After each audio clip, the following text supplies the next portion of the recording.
Welcome to ABC campus. आज हम accounting के सब्जेक्ट में लेजर एंड ट्रायल बैलेंस में objective based question and answer 41 to 50 को डिस्कस करेंगे। क्वेश्चन 41 ये है कि which of the following is और are characteristics of a good chart of account, कि एक अच्छे चार्ट ऑफ अकाउंट्स में क्या कैरेक्टरिस्टिक्स होने चाहिए। तो पहली स्टेटमेंट हमारे पास ये है कि each account is identified by unique code and heading. ये ऑब्वियसली ज़रूरी है क्योंकि कोड अगर यूनिक नहीं होंगे तो अकाउंट्स मिक्सअप हो जाएंगे और उनकी बेस पर चीज़ों को रिकॉर्ड करना और फिर दोबारा ढूंढना मुश्किल हो जाएगा। So that is correct. The design allows future changes and additions after due approval. बिल्कुल डिज़ाइन में फ्लेक्सिबिलिटी होनी चाहिए। बाज़ औक़ात हम अपने बिजनेस को एक्सपेंड करते हैं तो फर्दर आइटम्स जो अकाउंट्स के हैं उसके अंदर ऐड किए जा सकते हो, क्योंकि अगर आपने ऐसा डिज़ाइन बनाया चार्ट ऑफ अकाउंट का कि मज़ीद अकाउंट ऐड नहीं हो सकते तो बिजनेस में जैसे चेंजेस आएंगी तो फिर आपको प्रॉब्लम आएगा। तो फ्लेक्सिबिलिटी होना भी ज़रूरी कैरेक्टरिस्टिक्स है, अच्छी बात है। थर्ड है कि it ensures that all transaction are recorded according to business requirement. हाँ, हर बिजनेस के लिए आप एक ही चार्ट ऑफ अकाउंट हर बिजनेस के लिए यूज़ नहीं करते, इसलिए हर बिजनेस के लिए चार्ट ऑफ अकाउंट अलग अलग डिज़ाइन किया जाता है, उस बिजनेस की रिक्वायरमेंट को मीट करना चाहिए। तो ये भी करेक्ट है। सो हम ऑप्शन डी सिलेक्ट करेंगे कि ऑल ऑफ अबव। क्वेश्चन 42 है कि the list of chart of accounts with unique code is usually arrange in. जो अब बात है यूजुअल की, डिफरेंट कंपनीज और बिजनेसेस जो हैं वो डिफरेंट वे में इसको अरेंज कर सकते हैं, लेकिन मोस्ट कॉमन जो होता है वो ये होता है कि जिस तरीके से आइटम फाइनेंशियल स्टेटमेंट्स में अपेयर हो रहे होते हैं, जैसे पहले एसेट्स, नॉन करंट एसेट, फिर करंट एसेट्स, फिर इक्विटी के आइटम, फिर non current liability, current liability, फिर इनकम और expenses and so on. So chronological order जो है ये एज सच खास हेल्पफुल नहीं होता, क्योंकि इससे जो है ना अकाउंट्स के कोड याद रखना आसान नहीं है। कभी एसेट की ट्रांजेक्शन हो रही है, कभी एक्सपेंस की हो रही है। रैंडम ऑर्डर ऑब्वियसली सूटेबल नहीं होगा, क्योंकि रैंडम ऑर्डर का मतलब ये है कि कोई खास कैटेगरी वाइज आपके पास यूनिक कोड अवेलेबल नहीं है। Order of appearance of accounts in financial statement, जैसे हमने पहले डिस्कस किया, ये मोस्ट कॉमन सीक्वेंस है, यही हमारा आंसर होगा। Sorted order, higher amount first, ये प्रैक्टिकेबल ही नहीं है, क्योंकि कभी किसी अकाउंट का बैलेंस ज़्यादा होता है, कभी किसी का ज़्यादा होता है, तो ये तो मुसलसल अकाउंट बैलेंसेस चेंज होते रहेंगे। तो इस तरीके से ऑर्डर बनाना तकरीबन इम्प्रैक्टिकेबल है। सो हमारा जो ऑप्शन सी है वो हम करेक्ट के तौर पे सिलेक्ट करेंगे। क्वेश्चन 43 है कि a trial balance is made up of a list of debit balances and credit balances, which of the following statement is correct. अब अगर हम पहली स्टेटमेंट देखते हैं कि every debit balance represent an expense, तो ये ज़रूरी नहीं है, एक्सपेंस भी डेबिट होते हैं लेकिन एसेट और ड्राइंग्स भी डेबिट आइटम्स होते हैं, तो ये स्टेटमेंट करेक्ट नहीं है। दूसरी, assets are represented by debit balance, ये स्टेटमेंट करेक्ट है। Liabilities are represented by debit balance, liabilities का जो नॉर्मल बैलेंस है वो तो क्रेडिट होता है। Income is included in the list of debit balances, income का नॉर्मल बैलेंस भी क्रेडिट होता है। So the only statement that is correct is B, that assets are represented by debit balances. Question 44 है, Bashir has extracted the following list of balances from his journal ledger at 31st October 2015. What is the total of debit balances in Bashir trial balance at 31st October 2015?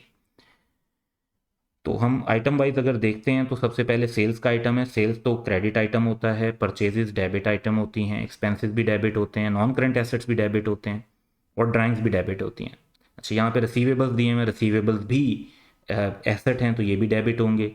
Payables liability हैं इसलिए credit item होंगे। Cash at bank asset होता है तो debit item है, और capital जो है वो इक्विटी है इसलिए क्रेडिट आइटम होता है। तो अब हम जो डेबिट वाले हमारे आइटम्स हैं इन आइटम्स का टोटल कर लेते हैं, तो that would be 275, 282। So option B correct होगा। क्वेश्चन 45 है कि which of the following are true with reference to trial balance. तो पहला ऑप्शन हमारे पास है कि trial balance is taken as a test of arithmetical accuracy. Yes, जब डेबिट और क्रेडिट इक्वल होते हैं तो हम कहते हैं अमाउंट वाइज जो है वो हमारी एक्यूरेसी मेंटेन हो रही है, that is true. Second, it is starting point for producing financial statement, that is also true, क्योंकि ट्रायल बैलेंस बनता है उसके साथ हम पीरियड एंड एडजस्टमेंट्स करते हैं और फाइनेंशियल स्टेटमेंट्स बनाते हैं। थर्ड है कि it is conclusive proof that double entry book keeping is free from error. नहीं, ये कंक्लूसिव प्रूफ नहीं होता, ये फॉल्स स्टेटमेंट है।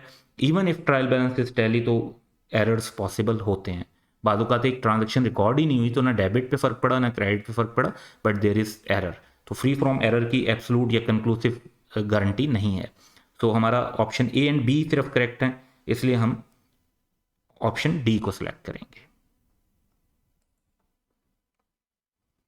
क्वेश्चन 46 है कि at the end of accounting period all credit items of income and expenses are transfer to.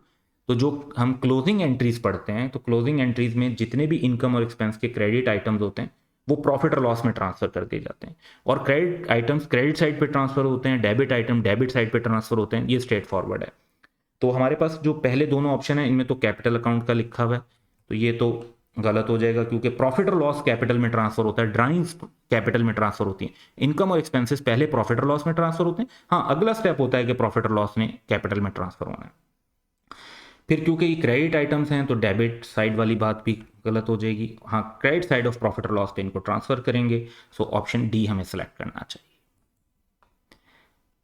Question 47 है कि at the end of accounting period all debit items of income and expenses. Similar question है पहले वाले जैसा, तो वही बात है कि कैपिटल के अंदर डायरेक्टली तो इनकम और एक्सपेंसेस नहीं जाते, वो तो प्रॉफिट और लॉस में जाते हैं, फिर प्रॉफिट और लॉस से कैपिटल अकाउंट में जाते हैं, तो कैपिटल अकाउंट वाला आंसर गलत होगा। डेबिट आइटम है तो डेबिट साइड पर ही जाएंगे, सो क्रेडिट साइड पर नहीं जाएंगे, क्रेडिट साइड पर तो क्रेडिट आइटम जाएंगे। इस वजह से हम ऑप्शन सी को सिलेक्ट करेंगे। क्वेश्चन 48 है कि at the end of accounting period an entity incurred net loss of 15,000 it shall be transfer to. अब नेट लॉस जो है ये डेबिट आइटम है, तो ये ट्रांसफर कहाँ होगा, लॉस हो या प्रॉफिट हो ये कैपिटल अकाउंट में ट्रांसफर किए जाते हैं। डेबिट आइटम है तो कैपिटल अकाउंट के डेबिट साइड पर ही ट्रांसफर किया जाएगा। सो ऑप्शन ए को सिलेक्ट कर लेंगे।